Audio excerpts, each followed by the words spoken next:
골로새서 3장 1절에서 4절입니다. 우리 한 절씩 교독하겠습니다. 그러므로 너희가 그리스도와 함께 다시 살리심을 받았으면 위의 것을 찾으라. 거기는 그리스도께서 하나님 우편에 앉아 계시느니라. 위의 것을 생각하고 땅의 것을 생각하지 말라. 이는 너희가 죽었고 너희 생명이 그리스도와 함께 하나님 안에 감추어졌음이라. 우리의 생명이신 그리스도께서 나타나실 그때에 너희도 그와 함께 영광 중에 나타나리라. 아멘.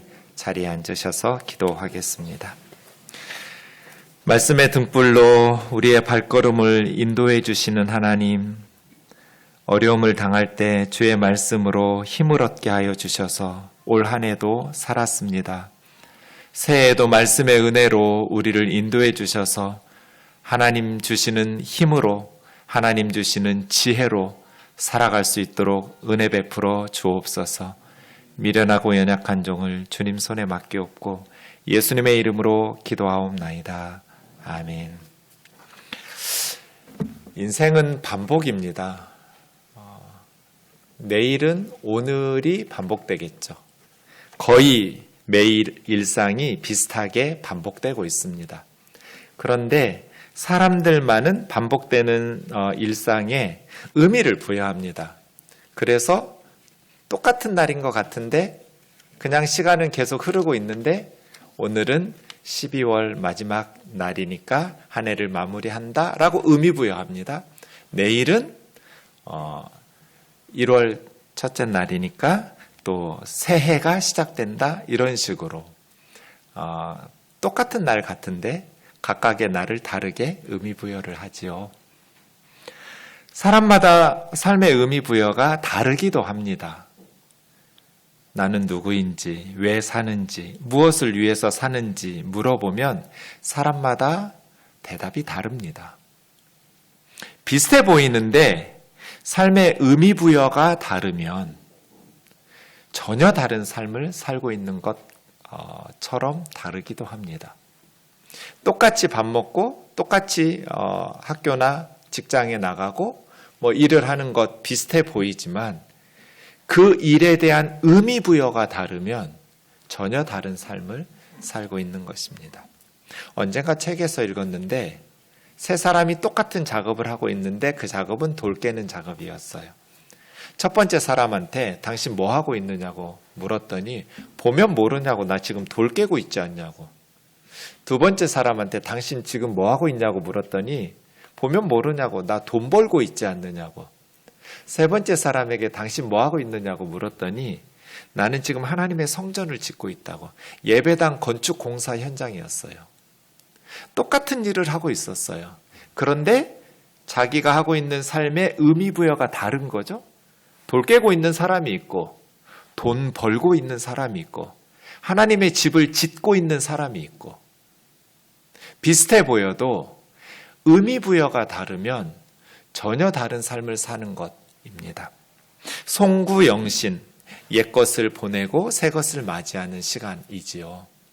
이 시간에 우리가 골로새서의 말씀의 거울에 비추어 보면서 지난 한 해를 어떻게 살아왔는지를 살펴보고 또 앞으로 하나님께서 주실 새해를 어떻게 살아야 할지를 말씀을 통해서 묵상하는 시간을 가지려고 합니다.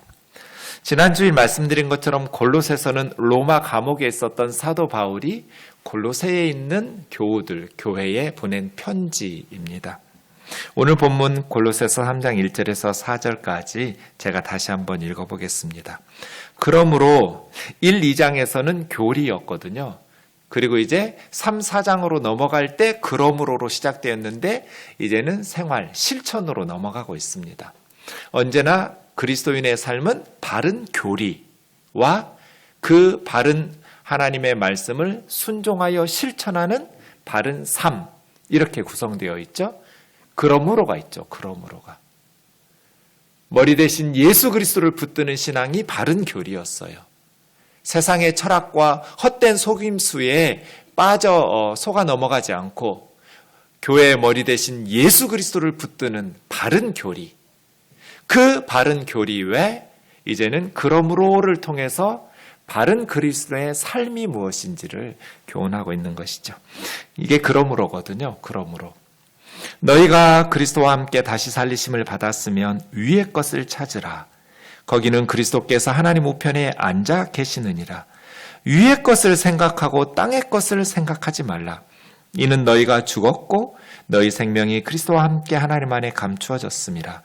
우리 생명이신 그리스도께서 나타나실 그때 너희도 그와 함께 영광 중에 나타나리라. 올 송구영신 예배 설교의 제목은 위의 것을 찾으라 합니다. 여러분, 제가 오늘 설교 어떤 내용으로 전할 것 같으세요? 감이 오시죠? 위의 것을 찾으라. 우리가 2021년 위의 것을 찾으면서 살았는가? 다가올 2022년은 위의 것을 찾으면서 살아야겠다인데 위의 것을 찾으라는 것은 무슨 의미일까요? 1절, 2절 다시 보시면 너희가 그리스도와 함께 다시 살리심을 받았으면 위의 것을 찾으라.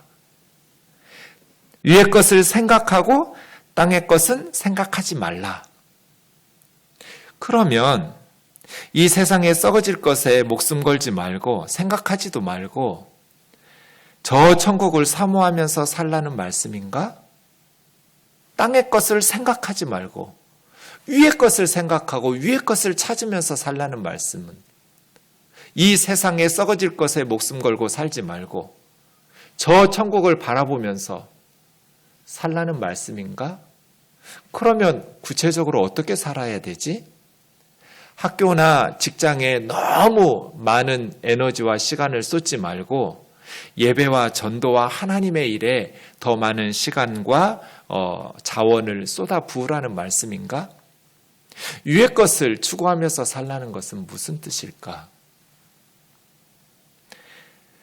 성경을 바르게 해석하려면 눈에 들어오는 문장들만 붙들면 안 돼요. 전체 문맥을 살피셔야 돼요. 우선 1절과 2절에 4줄로 제가 써놨는데 저 4줄 중에 빨간색 2줄만 보면 위의 것을 찾으라, 위의 것을 생각하고 땅의 것을 생각하지 말라, 이 말씀만 보면 이 세상에 썩어질 것들을 집중하지 말고 저 천국 사모하면서 본향을 향해서 가는 삶을 살라는가 보다라고 생각하기 쉽지만 나머지 두 절은 어떻게 할 거예요? 2줄. 우선 다시 보시면 위의 것을 찾으라와 위의 것을 생각하고 땅의 것을 생각하지 말라는 문장 사이에 거기는 그리스도께서 하나님 우편에 앉아 계시느니라는 문장이 들어있어요. 왜 위의 것을 찾으라고 말씀하시냐면 거기는 그리스도께서 하나님 우편에 앉아 계신 곳이기 때문이에요. 단순히 천국이 아니에요. 그리스도께서 계신 곳을 생각하는 것이고 그것을 추구하는 것이에요. 그런데 그리스도께서 계시기 때문이라고 말하지를 않고 그리스도께서 하나님 우편에 앉아 계신다고 표현을 했어요. 목사님, 그 말이 그 말 아니에요? 다른 말이에요. 위의 것을 찾으라. 위의 것을 생각하고 땅의 것을 생각하지 마라. 바울이 이렇게 말씀하고 권면하는 이유는 그곳에 그리스도께서 계신 곳이기 때문이에요. 그런데 그냥 그리스도께서 계신 곳이기 때문이라고 말하지를 않고 그리스도께서 하나님 우편에 앉아 계신 곳이라고 말한 거예요. 이게 어떻게 다른가? 그리스도께서 하나님 우편에 앉아 계신다고 우리가 사도신경을 통해서도 늘 신앙 고백하고 있는 문장인데요. 이 문장이 나온 것은 시편 110편 1절이에요.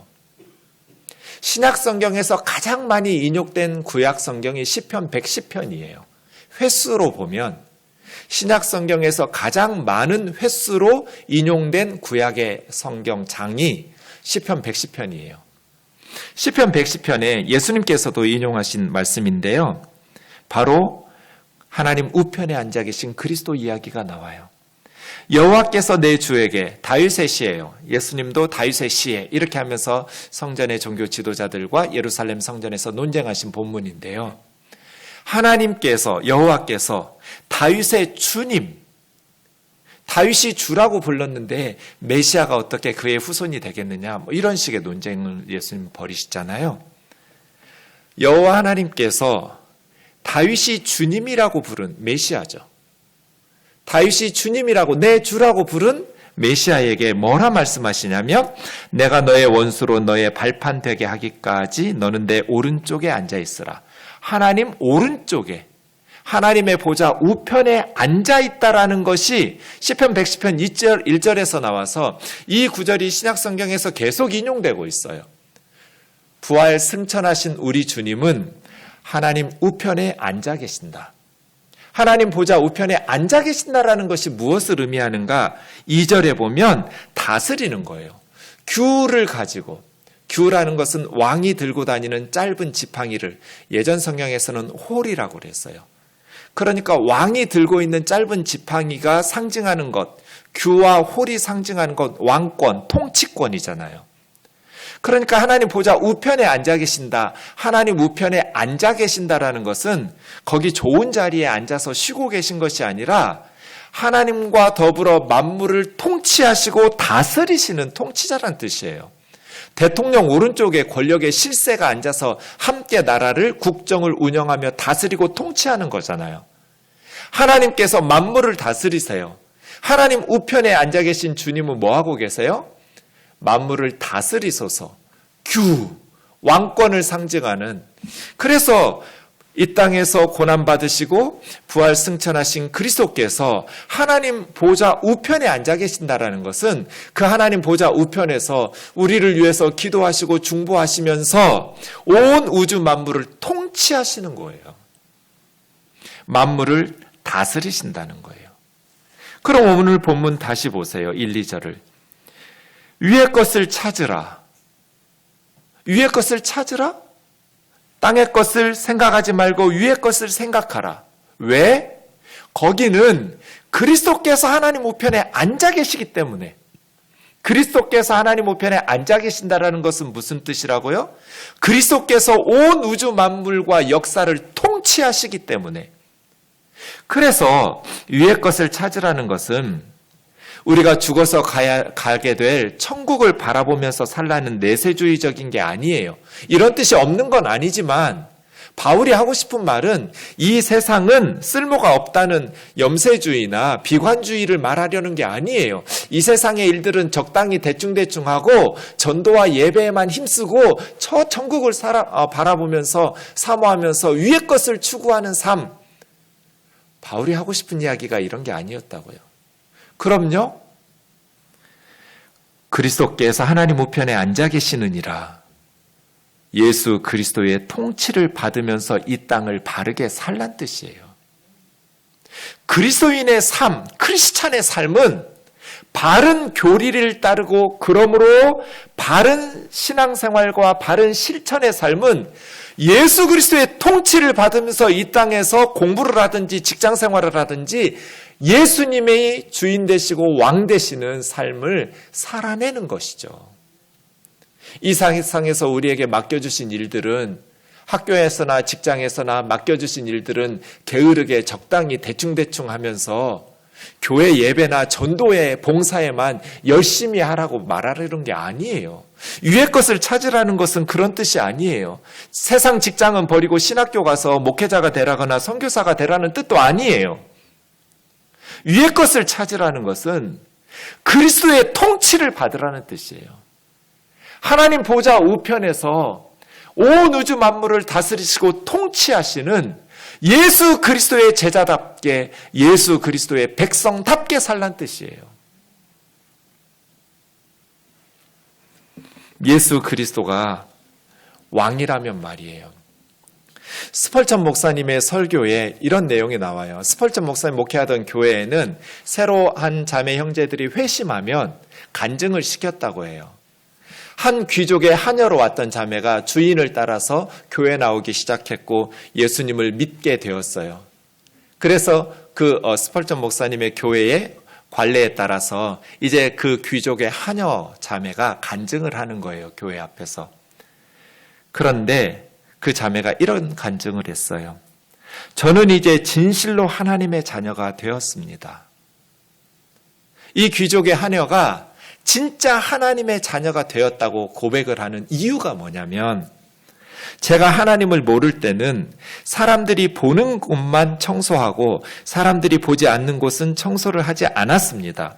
왜냐하면 사람은 보지 않지만 하나님께서 보고 계신다라는 것을 그때는 몰랐기 때문입니다. 우리가 예수님을 믿었다라는, 하나님의 자녀가 되었다라는 확실한 증거가 뭐예요? 나는 진실로 하나님의 자녀가 됐습니다. 왜? 내가 예수님을 믿기 전에는 사람들 눈에 보이는 곳만 청소했었는데 이제는 보이지 않는 곳까지 청소하는 하녀가 되었습니다. 그때는 내가 사람들은 보지 않지만 하나님은 보고 계신다라는 걸 몰랐었기 때문에 예수님을 믿으면 귀족이 되는 게 아니라 예수 믿는 자녀다운 하인이 되는 거예요. 2022년 우리가 예수님을 잘 믿고 믿음으로 살면 우리가 귀족이 되는 게 아니고 예수 그리스도의 통치를 받는 학생이 되고 예수 그리스도의 통치를 받는 직장인이 되는 거예요. 이것이 위의 것을 찾는 그리스도인의 삶이에요. 위의 것을 찾으라는 것은 이 세상의 일은 소홀히 하라는 게 아니에요. 염세주의자가 되라거나 내세주의를 조장하려는 것이 아니에요. 누구보다도 이 세상에서 바르게 살아갈 수 있는 사람들은 그리스도인들이죠. 그런데 위의 것을 찾으라, 위의 것을 생각하고 땅의 것을 생각하지 말라. 왜냐하면 거기에는 그리스도께서 하나님 우편에 앉아 계시기 때문에 요 이야기만 하지를 않았어요. 한 가지 내용이 오늘 본문에는 더 들어가 있어요. 다시 보시죠. 그러므로 너희가 그리스도와 함께 다시 살리심을 받았으면, 그리스도와 함께 다시 살리심을 받았다라는 것은 죽어야 다시 살아나죠. 부활을 하려면 죽어야 하잖아요. 그런데 3절에 보니까 이는 너희가 죽었고 그래요.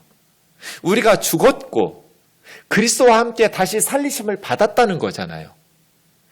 우리가 지금 살아있는데 어머니의 태에서 나온 후에 한 번도 죽은 적이 없잖아요. 근데 왜 바울은 너희가 죽었고 그리스도와 함께 다시 살리심을 받았다 이렇게 말씀하시는 거예요? 언제 죽었어요? 골로새 성도들이? 골로새 성도들은 다 죽었다가 다시 살아난 사람들이에요? 육적인 죽음을 말하는 게 아니죠. 영적으로 죽었다는 거죠. 그리스도와 함께 십자가에 못 박혔나니 죽었어요. 나는 죽은 적이 없는데 언제 죽었어?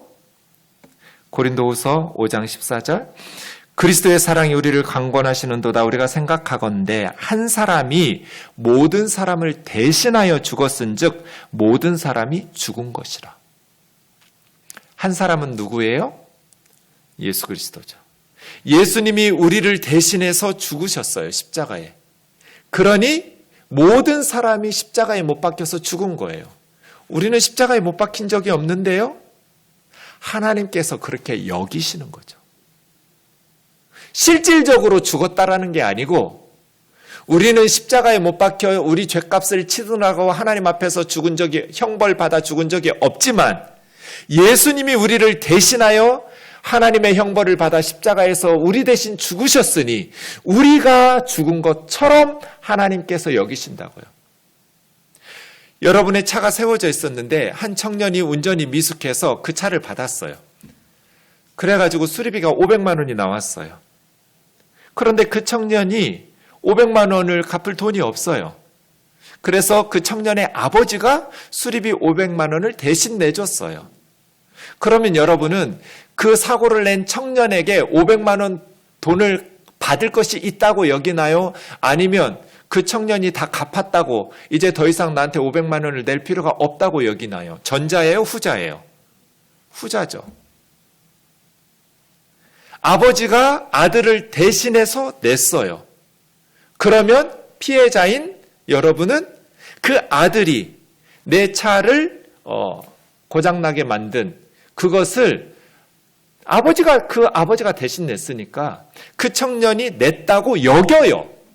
그래서 그 청년에게 500만 원 내놔라고 요구하지를 않아요. 예수님께서 우리를 대신해서 우리 죄값을 치러냈어요. 이게 십자가예요. 하나님 앞에서 예수님이 자기 생명을 바쳐서 우리 대신 죽으셨어요. 우리는 죽은 적 없어요.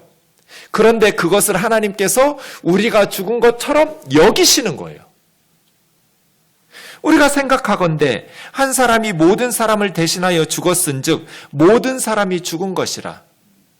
이런 의미로 오늘 본문에서 골로새 성도들에게 바울은 너희가 죽었고 예수님이 우리 대신 죽으셨으니 우리가 죽은 거예요. 그리고 예수님이 장례식을 치르느라고 무덤에 들어갔다가 부활하셔서 다시 살아나셨어요. 예수님 혼자 살아나신 것이 아니라 우리는 계속해서 죽은 상태로 머물러 있는 것이 아니라 부활하신 주님과 함께 우리도 다시 새 생명을 얻었어요. 로마서 6장에서 말하는 게 그거예요. 만일 우리가 그리스도와 함께 죽었으면 그리스도께서 우리 대신 죽으셨으니 우리도 그리스도와 함께 죽은 거예요. 하나님께서 그렇게 여기신다고요. 또한 그와 함께 살 줄을 믿노니 주님이 부활하실 때 우리도 함께 다시 살아난 거예요. 이와 같이 너희도 너희 자신을 죄에 대하여는 죽은 자요. 죄 때문에 죽었어요. 우리는 죄값을 치르느라고 십자가에서 하나님의 저주를 받아 죽었다고요. 그리스도 예수 안에서 하나님께 대하여는 살아있는 자로 뭐 하라고요? 여길지어다. 여기라는 말은요, 그렇게 알라는 말하고 달라요. 믿으라는 말보다 더 강한 말이에요. 그게 당연하니까 그렇게 여기고 살란 뜻이에요. 네가 믿어지든지 믿어지지 않든지, 네가 이해가 되든지 이해되지 않든지 그렇게 여기며 살란 뜻이에요. 죄에 대해서 우리는 죽었어요. 누구도 저와 여러분을 정죄할 수 없어요. 아버지가 500만 원 갚았는데 누구도 그 아들에게 500만 원 내놓으라고 멱살을 잡지 않아요. 죄에 대해서는 죽었어요. 그리고 다시 살아날 때 우리는 다시 죄짓고 살라고 부활의 새 생명을 주신 게 아니에요. 주님께서 무덤을 박차고 나오실 때 하나님을 향해서 살라고 부활하신 거죠. 우리가 그리스도와 함께 죽었다면 죄에 대해서 죽은 것이고 그리스도와 함께 다시 살리심을 받았다라는 것은 이제는 하나님을 기쁘시게 하기 위해서 하나님을 위해서 부활한 거예요. 이것이 그리스도인의 삶이에요. 골로새서 1, 2장에서 교리를 말했어요.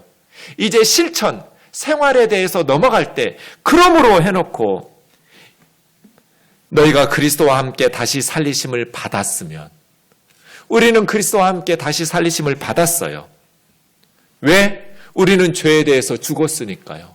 그리고 하나님을 위해서 살기 위해서 다시 새 생명을 얻었어요. 우리는 그러한 존재이죠. 그럼 이제는 어떻게 살아야 할까요? 위의 것을 찾아야죠. 예수 그리스도의 통치를 받으면서 예수님의 백성답게 하나님의 자녀답게 살아야죠. 너희 생명이 그리스도와 함께 하나님 안에 감추어졌습니다. 세상 사람들은 몰라요.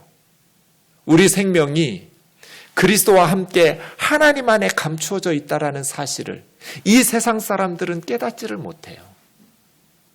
겉으로 보면 비슷하니까요. 자기들보다 공부도 못하고 돈도 못 벌고 건강하지도 않고 그렇게 하니까 때로는 무시하기도 하고. 그런데 우리의 생명은 그리스도와 함께 하나님 안에 감추어져 있어요. 세상 사람들이 그래서 못 봐요. 그런데 때가 되면 우리의 생명이신 그리스도께서 재림하실 때, 우리의 생명 되신 그리스도께서 나타나실 때 우리도 영광 중에서 그리스도와 함께 우리의 진면목이 드러나게 될 거예요. 그때 세상 사람들이 우리를 알게 될 거예요. 예수 믿는다는 것이 이렇게 위대한 것이었구나. 예수를 믿는다라는 것이 이렇게 복된 일이었었구나. 지금 세상 사람들은 몰라요. 감춰져 있어요. 그러므로예요. 그러므로 위의 것을 찾으라는 것은 더 많은 예배를 드려라, 더 열심히 전도하라는 것이 아니라 이거 해야죠. 예배도 하고 전도 열심히 해야 돼요. 그런데 위의 것을 찾으라는 것은 그리스도의 통치를 받는 하나님의 백성답게, 그리스도인답게 살란 뜻이에요. 2021년 우리는 어떻게 살았을까요?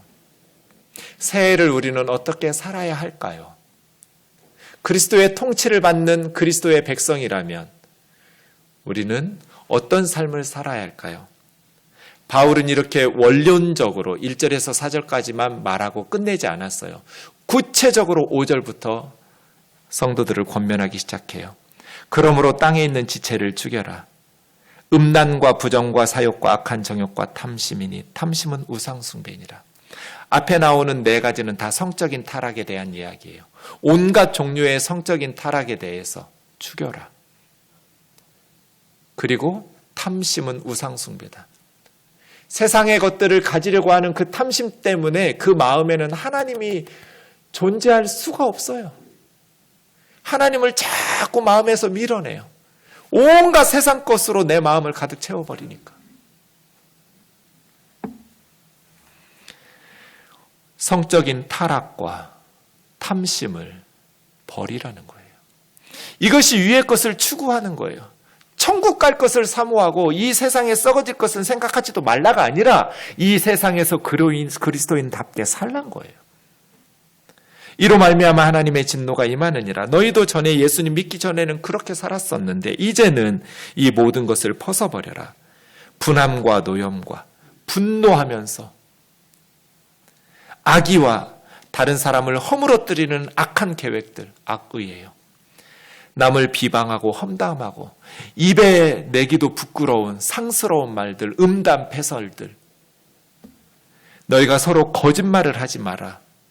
이러한 것들을 벗어버리는 것이 위의 것을 찾는 삶이에요. 위의 것을 찾으라는 것은 그리스도인답게 이 땅에서 바르게 살라는 거지, 이 세상은 빨리 지나가기를 바라고 천국만 바라보면서 살라는 게 아니에요. 성적인 타락을 버려라. 하나님의 심판이 임한다. 탐심을 버려라. 우상숭배와 같다. 분노하는 것, 다른 사람들을 저주하고 보복하고 비방하고 험담하고 부끄러운 말들, 상스러운 말들 입에서 버려라. 거짓말을 벗어버려라. 옛사람과 그 행위를 벗어버리고 새 사람을 입었으니 너희를 창조하신 하나님의 형상을 따라서 지식에까지 새로워져라. 얼마만큼의 지식처럼 새로워졌나? 핵폭탄이 던져졌어요. 2000년 전 로마 사회에서 헬라인과 유대인이 차별이 없다니요. 상상할 수도 없는 일이에요. 할레파와 무할레파가 차별이 없다니요. 야만인과 수구디아인 차별이 없다니요. 노예와 로마 시민권자인 자유인이 차별이 없다니요. 상상할 수도 없는, 한 번도 그런 생각을 해본 적이 없는 사람들이에요. 얼마나 지식에까지 새로워졌어요? 핵폭탄이 던져졌어요. 그들의 머릿속에.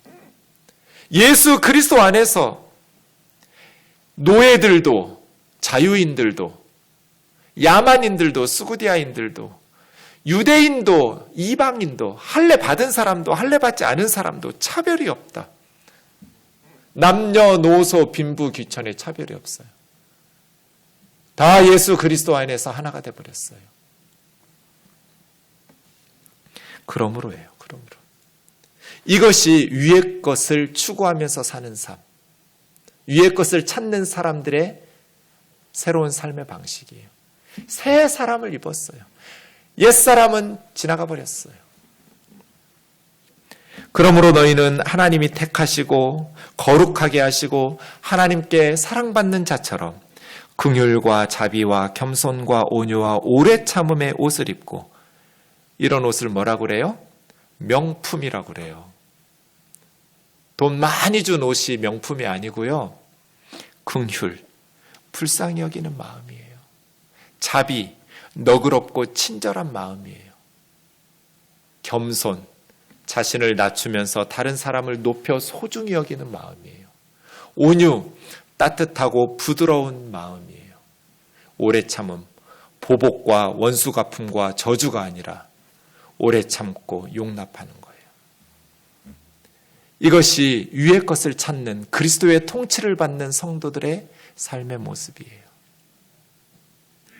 그동안 우리는 위의 것을 찾는다고 말하면서 이 세상에서의 바른 삶에 대해서 너무나 간과하고 본문을 오해한 사람들이 너무나 많아요.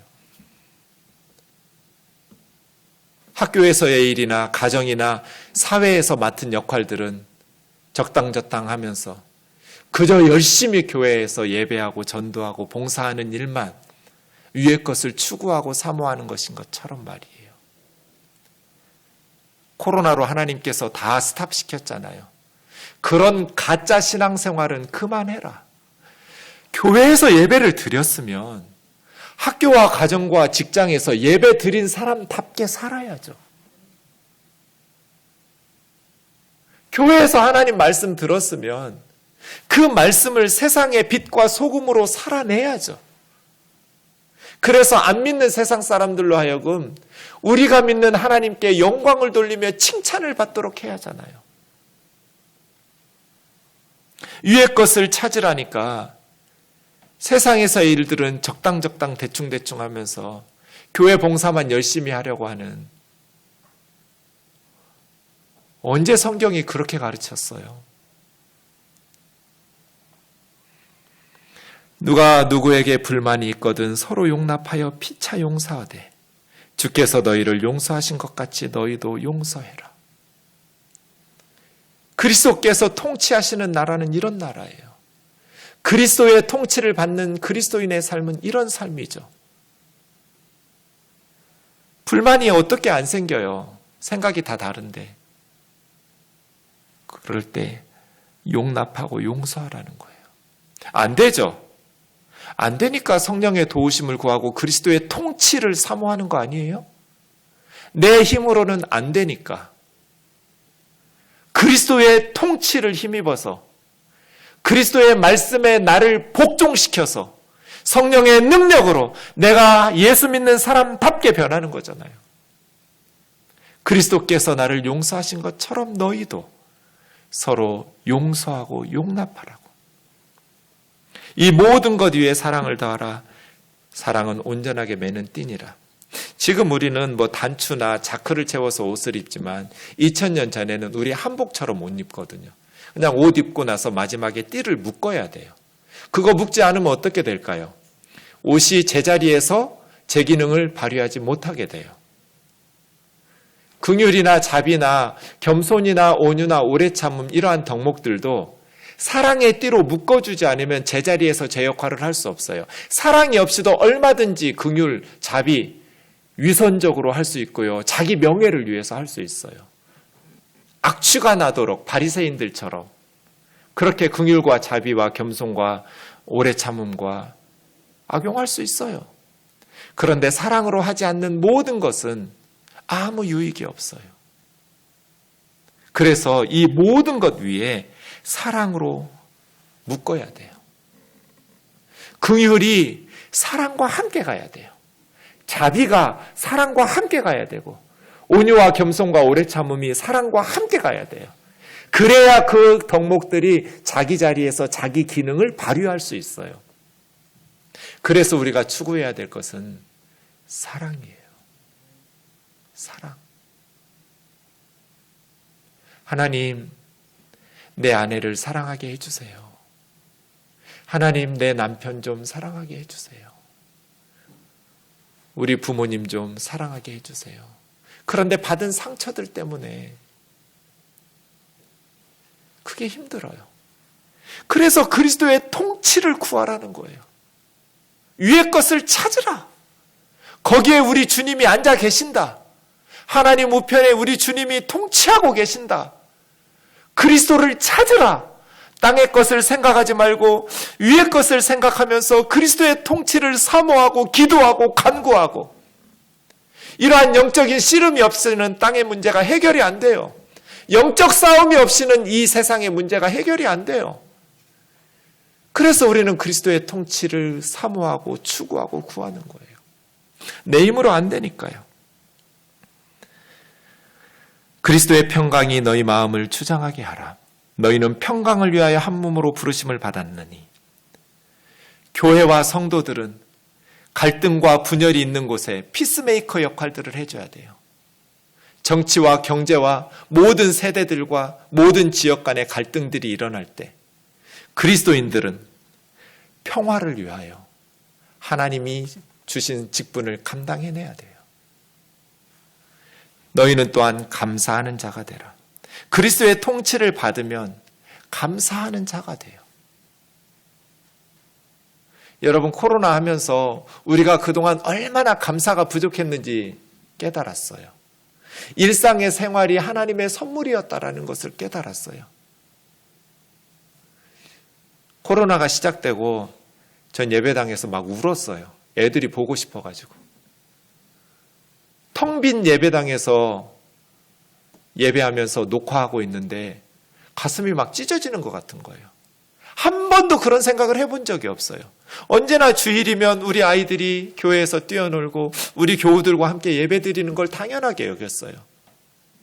코로나가 시작되고 이것이 당연한 것이 아니었구나. 정말 감사한 일이었는데 나는 한 번도 그러한 일로 감사한 적이 없었거든요. 그리스도의 통치를 받아서 불평하고 원망하는 자가 되지 말고 감사하는 자가 되라. 우리가 감사할 것들이 얼마나 많은지 몰라요. 그리스도의 말씀이 너희 속에 풍성히 거하여 모든 지혜로 피차 가르치고 권면하고 시와 찬송과 신령한 노래를 부르고 감사하는 마음으로 하나님 찬양하고 무엇을 하든지 말을 하든지 일을 하든지 다 예수님의 이름으로 예수 믿는 사람답게 하고 예수님을 힘입어 하나님 아버지께 감사하라. 감사하라. 감사하라. 감사하라. 이것이 위의 것을 추구하는 거예요. 이 세상에 썩어질 것들을 불평하면서 빨리 벗어나야지 천국을 사모하라는 게 아니에요. 박해를 받고 있지만 지금 바울은 로마 감옥에 있어요. 언제 끌려가서 죽을지 몰라요. 감사하는 자가 되라. 감옥에 있는 사람이 감옥 밖에 있는 성도들에게 감사하래요. 구체적인 그리스도의 통치를 받는 위의 것을 추구하는 삶을 이야기하고 정리합시다. 아내들은 어떻게 해야 돼요? 남편에게 복종하라. 남자들은 그렇게 만들었어요, 하나님께서. 남자들은 자존심으로 살아요. 그거 깎아내리면 살고 싶지가 않아요. 무시당하면서 살고 싶어하는 남자는 없어요. 남편들은 아내를 어떻게 해야 돼요? 사랑해야 돼요. 돈 벌어다 주는데 뭐가 불만이야? 그건 자매들을 모르는 거예요. 사랑받지 못하면 행복하지를 않아요. 남편들이 존중받지 못하면 행복하지 않듯이. 그래서 남자들은 자기를 인정해주는 직장에 목숨 거는 거예요. 인정받으려고. 근데 자매들은 좀 달라요. 자녀들은 어떻게 해야 돼요? 부모에게 순종하라. 아비들은 어떻게 해야 돼요? 자녀들을 분노가 쌓이지 않게 해라. 아이들이 낙담하면서 인생 포기하지 않도록. 이것이 그리스도의 통치를 받는 것이고 위의 것을 추구하고 찾는 삶이에요. 종들은 어떻게 해야 될까요? 눈가림만 하지 말고 주 섬기듯이 신실하게 해라. 예수 믿으면 주인 되는 거 아니고. 상전들은 어떻게 해야 될까요? 의와 공평을 가지고 종들에게 대해라. 네 위에 하늘 상전 계신다. 위의 것을 찾으라는 것은 이 땅에서 그리스도인답게 살아가라는 거예요. 1965년이니까 제가 태어나기도 전에 만들어진 노래네요. 최희준 선생님이 불렀던 하숙생이라는 노래의 1절이에요. 인생은 나그네 길 어디서 왔다가 어디로 가는가 구름이 흘러가듯 떠돌다 가는 길에 정일랑 두지 말자 미령일랑 두지 말자 인생은 나그네 길 구름이 흘러가듯 정처 없이 흘러서 간다. 인생은 나그네 길이래요. 구름이 흘러가듯이 떠돌다 간대요. 천상병 선생님이 쓰신 귀천이라는 시 여러분이 잘 알고 계십니다. 두 분 다 서울대 출신이네요. 천상병 선생님도 서울 상대를 나올 만큼 수재였는데 1967년에 있었던 동백림 사건에 동베를린에 간 유학생들을 간첩으로 몰아가지고 우리나라의 가장 가슴 아픈 사법살인 중에 하나입니다. 거기에 유학한 것도 아닌데 친구들하고 어울렸다 해가지고 간첩으로 물려서 6개월 동안 고문을 받고 바보가 돼버려요. 그래서 정신병원에 입원했다가 다들 죽은 줄 알고 시인들이 문인들이 유고집 시집까지 냈었는데 나중에 밝혀졌어요. 정신병원에 있었다라는 것이. 그런데 이분이 그렇게 억울한 일을 당하고 몸에 장애를 입고 정신에 장애를 입고 그렇게 살았는데 독실한 신앙인이에요. 그래서 이런 시를 써요. 귀천이죠. 나 하늘로 돌아가리라. 새벽빛 와 닿으면 쓰러지는 이슬 더불어 손에 손을 잡고 나 하늘로 돌아가리라. 노을빛 함께 단둘이서 기슭에서 놀다가 구름 손짓하면은 나 하늘로 돌아가리라. 아름다운 이 세상 소풍 끝내는 날 가서 아름다웠더라고 말하리라. 천상병에게 우리나라는 아름다웠던 소풍같이 즐거웠던 그러한 삶은 아니었어요. 그런데 예수 그리스도가 있으니까 그의 삶 속에 예수 그리스도가 계시니까 아름다웠노라고. 이 두 시를 비교해 보세요. 인생은 나그네 길 어디서 왔다가 어디로 가는가. 구름이 흘러가듯 떠돌다 가는 길에 정일랑 두지 말자 미련일랑 두지 말자. 인생은 나그네 길 구름이 흘러가듯 정처 없이 흘러서 간다 하고 나 하늘로 돌아가리라. 아름다운 이 세상 소풍을 끝내는 날 가서 아름다웠더라고 말하리라 하고 달라요. 나그네의 방황인가 소풍인가 말이에요. 둘 다 집을 떠났어요. 그런데 구름처럼 나그네는 정처 없이 방황하고 있어요.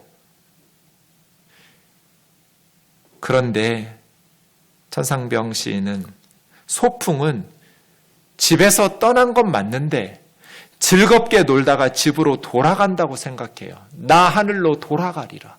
그래서 귀천이에요. 이 땅에 사람들이 두 부류의 삶이 있는 것 같아요. 나그네처럼 방황하는 인생이 있고 소풍처럼 이 세상에서 하나님이 주신 나의 삶을 즐겁게 살다가 하나님 아버지 앞에 돌아가서 아름다웠노라고 말하리라 라고 의미부여를 하면서 살아가는 사람이 있을 거예요. 2022년 우리 우면동 교우들의 삶이 나그네의 방황이 아니라 귀천의 소풍이기를 주의 이름으로 축원합니다. 우리는 돌아가야 될 본향이 있잖아요. 그리스도와 함께 하나님 안에 감추어진 우리의 생명이 있단 말이에요. 나 하늘로 돌아가리라. 나 하늘로 돌아가리라. 아름다웠던 이 세상의 소풍을 끝내면 가서 아름다웠노라고 말하리라.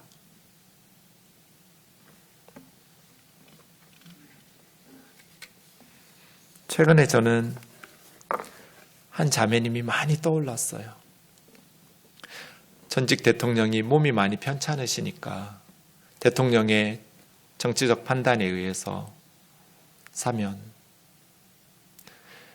사람에 따라 생각이 다를 수 있겠지만 많은 국민들이 잘된 일이라고 저도 그렇게 생각해요. 많이 편찮으셨다는데 그런데 한 가지 마음에 걸리는 게 있었어요. 그거 좋은데 그때 죽었던 세월호가 생각이 났어요.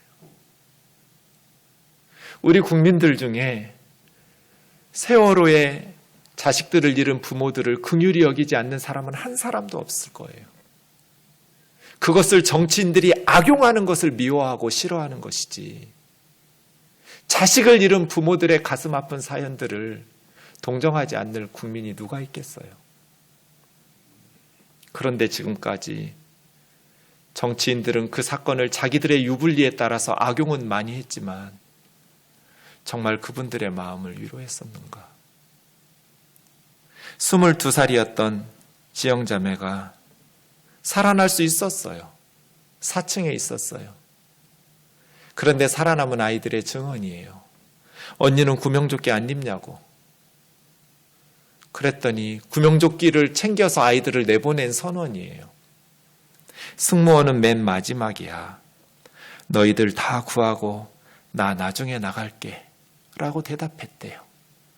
그리고 아이들과 함께 생명을 바쳤어요. 저는 이 승무원 맨 마지막이라는 자리에 우리 이름이 들어가야 하지 않을까. 그리스도의 통치를 받는다면 목사는 맨 마지막이야.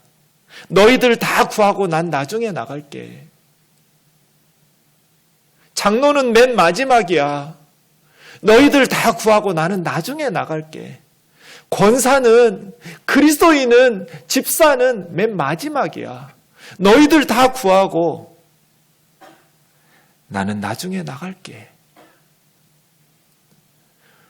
우리가 그리스도인이라면, 우리가 그리스도의 통치를 받는다면, 예수님 믿기 때문에 세상에 좋은 건 다 내 거야. 우리가 누려야 돼. 우리가 복 받아야 돼. 우리가 잘 살아야 돼. 우리가 부자 돼야 돼. 우리가 명문대학에 가야 돼. 우리가 귀족이 돼야 돼가 아니고, 나는 그리스도인이니까 맨 마지막이야. 너희들부터 살려내고 난 나중에 나갈게. 이것이 그리스도인들이 이 땅 가운데에서 보여주어야 될 위의 것을 찾는 삶의 모습이 아닐까요?